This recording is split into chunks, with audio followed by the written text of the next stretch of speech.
Tax loss harvesting is a strategy investors use to lower their annual tax bill by selling losing investments to offset capital gains. The term sounds complex, but it essentially means collecting your investment losses to balance out the profits you made elsewhere. The IRS allows you to use these losses to reduce your taxable income by up to $3,000 every single year. You sell a security that has dropped in value, lock in that loss, and then use it to lower your overall tax obligation. Be careful, though.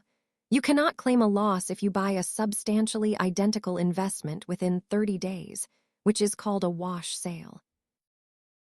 By strategically realizing losses, you can keep more of your investment returns rather than sending that money to the government. Remember, the goal is to improve your after-tax results, so don't let the tax tail wag the investment dog. Tax loss harvesting is a powerful tool for taxable accounts. Consult a tax professional to see if this strategy fits your financial picture.